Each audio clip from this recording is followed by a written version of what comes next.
Teknologi Rekayasa Jaringan Telekomunikasi Kelompok 7.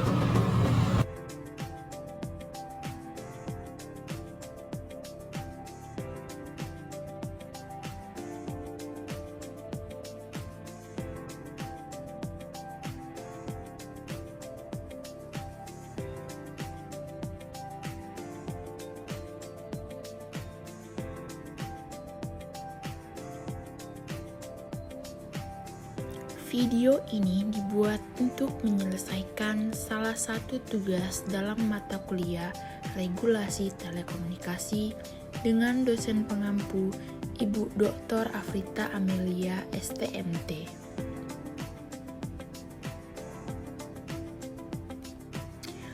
Adapun tujuan lain pembuatan video presentasi ini ialah untuk memenuhi ujian tengah semester di Politeknik Negeri Medan jurusan Teknik Elektro, Prodi Teknologi Rekayasa Jaringan Telekomunikasi. Kami dari kelompok 7 terdiri dari 3 anggota kelompok yang masing-masing bekerja sama dalam memenuhi tugas dengan judul materi Sejarah dan Perkembangan Regulasi Telekomunikasi di Dunia dan di Indonesia.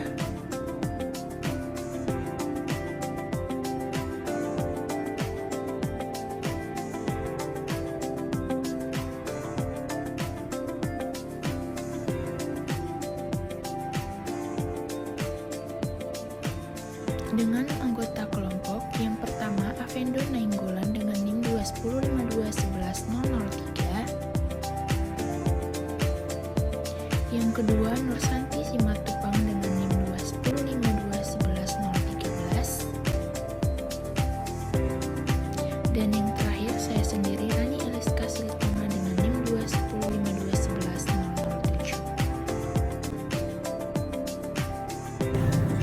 Sejarah dan perkembangan regulasi telekomunikasi di dunia. Menurut sejarahnya, ITU didirikan pada tahun 1865, di mana singkatan ITU waktu itu adalah The International Telegraph Union. Lalu, pada tahun 1885, ITU menjadi The International Telephone and Telegraph Union. Tetapi singkatannya tetap digunakan ITU bukan ITTU. Pada tahun 1903 berkembang teknologi telegraf wireless dan pada tahun 1906 untuk pertama kalinya diadakan suatu konvensi ITU yang membicarakan radio telegraf. Meskipun demikian, karena sejarah telegraf pertama kalinya menggunakan teknologi kawat atau non-wireless, maka secara internasional digunakan istilah pesan kawat untuk menyatakan informasi yang dikirim dari satu negara ke negara lain menggunakan telegrafi, dan di Indonesia disebut sebagai telegram.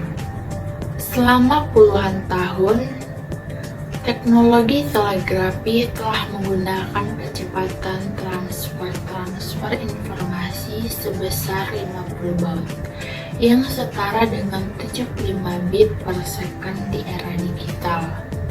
Pada tahun 1932, secara resmi ITU yang singkatannya adalah The International Telephone and Telegraph Union menangani radio telegrafi. Pada tahun 1947, ITU dijadikan organ di bawah PBB dan singkatannya diubah menjadi The International Union, di mana Indonesia tercatat menjadi salah satu anggota yang pernah otomatis keluar di tahun 1960. Ketika Presiden Soekarno menyatakan Indonesia keluar dari PBB, lalu tahun 1967 masuk lagi ketika Presiden Soeharto mulai berkuasa. ITU tidak sendirian berkuasa. Ada beberapa organisasi dunia yang ikut mempengaruhi keputusan ITU, antara lain adalah yang disebut sebagai Interest Organization seperti WTO dan beberapa professional association seperti IEEE. Lalu ada yang disebut sebagai Volunteer Organization seperti 3GPP dan 3GPP2 yang secara volunteer mengembangkan standarisasi telekomunikasi dan internet. Dan juga terdapat semi-official regulatory bodies yang produknya adalah berupa standar telekomunikasi dan internet yang harus diperhatikan oleh ITU. Contohnya adalah ETSI, MPLS Forum, IP6 Forum, Internet Forum, dan lain sebagainya.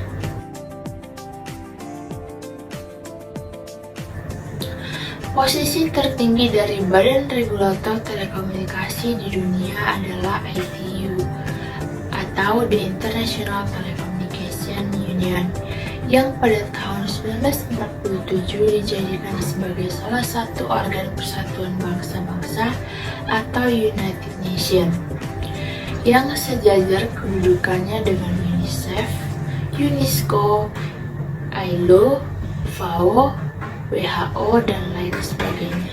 Secara kelembagaan, kewenangan tertinggi dari ITU berada di sidang atau konferensi yang diikuti semua anggota PBB. Yang otomatis menjadi anggota ITU yaitu Plenipotentiary Conference, di mana hasil sidangnya mengikat kepada semua anggota ITU. Lalu di bawahnya ada 3 sidang atau konferensi yang mempunyai kedudukan sederajat, yaitu yang pertama Radio Communication Conference yang ditangani oleh ITUR atau ITU Sektor Radio. Yang kedua, Telecommunication Conference yang ditangani oleh ITUT atau ITU Sektor Telecommunication, dan Telecommunication Development Communication Conference yang ditangani oleh ITU. Sejarah dan perkembangan regulasi telekomunikasi di Indonesia. Yang pertama, masa kolonial Belanda awal abad ke-19 hingga awal abad ke-20. Komunikasi telekomunikasi di Indonesia dimulai sejak masa penjajahan Belanda, di mana telekomunikasi pertama kali digunakan melalui telegraf. Telegraf ini berfungsi untuk komunikasi antar berbagai wilayah di Indonesia serta komunikasi internasional dengan negara lain. Yang kedua, setelah kemerdekaan tahun 1945 sampai 1967. Setelah kemerdekaan Indonesia, infrastruktur telekomunikasi diambil alih oleh negara. Perusahaan negara bernama PN Telekomunikasi didirikan yang kemudian berkembang menjadi perusahaan publik yang memonopoli layanan telekomunikasi. Pada periode ini, pemerintah Indonesia mengontrol penuh semua layanan telekomunikasi melalui perusahaan milik negara. Yang ketiga, pembentukan PT Telkom dan Monopoli tahun 1967 sampai 1989. Perusahaan Negara Telekomunikasi Indonesia atau PN Telekomunikasi berubah menjadi Perusahaan Umum Telekomunikasi atau yang disingkat sebagai Perumtel, yang merupakan badan usaha milik negara yang diberikan monopoli penuh untuk mengoperasikan layanan telekomunikasi di Indonesia. Yang keempat, regulasi di bawah Undang-Undang Telekomunikasi. Indonesia mengeluarkan Undang-Undang Nomor 3 Tahun 1989 tentang telekomunikasi yang mengatur dasar-dasar pengelolaan dan penyediaan layanan telekomunikasi. Pada periode ini, Perumtel diubah menjadi PT Telekomunikasi Indonesia atau Telkom dan tetap memegang monopoli penuh atas semua layanan telekomunikasi termasuk jaringan telepon dan infrastruktur telekomunikasi lainnya. Yang kelima, liberalisasi dan kompetisi pada tahun 1990-an. Pemerintah Indonesia mulai membuka sektor telekomunikasi untuk kompetisi, terutama dalam layanan seluler. Pada 1993, layanan telekomunikasi seluler mulai diperkenalkan dengan hadirnya PT Satelindo sebagai penyedia layanan GSM pertama di Indonesia. Menandai awal dari liberalisasi sektor ini, Undang-Undang Nomor 36 Tahun 1989 tentang telekomunikasi digantikan oleh Undang-Undang Nomor 36 Tahun 1959 yang menjadi tonggak utama dalam liberalisasi sektor telekomunikasi di Indonesia. Undang-undang ini mengakhiri monopoli Telkom, memungkinkan masuknya operator baru, baik dalam layanan tetap maupun seluler. Perubahan ini juga mempromosikan persaingan dalam industri telekomunikasi dan mendorong inovasi. Yang keenam, privatisasi dan reformasi sektor telekomunikasi. Pada awal 2000-an, pemerintah Indonesia melakukan privatisasi sebagai PT Telkom dengan menjual sebagian sahamnya kepada publik dan investor internasional. Pada saat yang sama, operator telekomunikasi swasta seperti Indosat, XL Axiata, dan Telkomsel mulai berkembang pesat, bersaing dalam menyediakan layanan telepon seluler dan internet. Yang ketujuh, Peraturan Menteri Komunikasi dan Informatika atau Permenkominfo.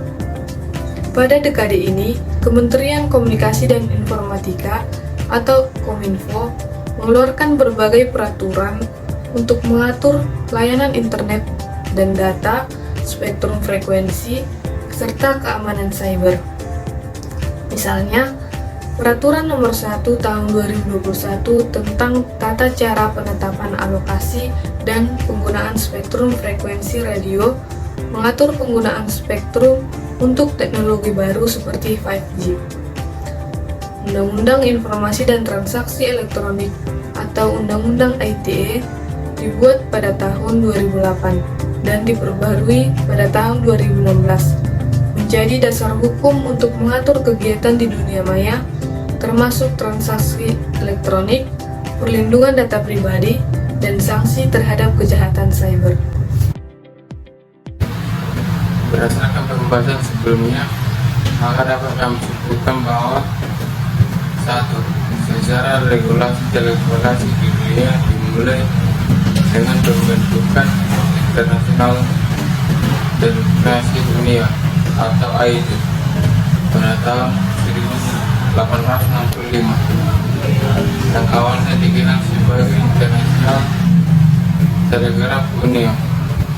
Itu berperan sebagai bidang pengatur tertinggi telekomunikasi global dan menjadi bagian dari PBB pada tahun 1947. 2.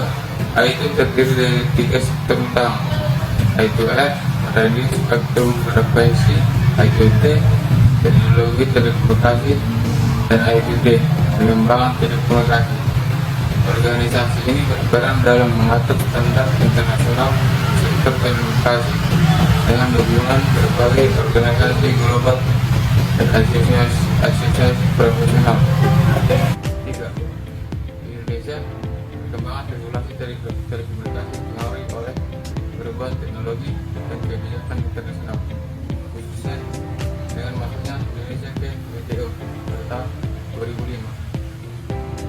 Bentuk Badan Regulasi Telekomunikasi Indonesia atau BRTI, bawah naungan Kementerian Kominfo untuk memastikan pengaturan sektor telekomunikasi yang independen. 4. BRTI berperan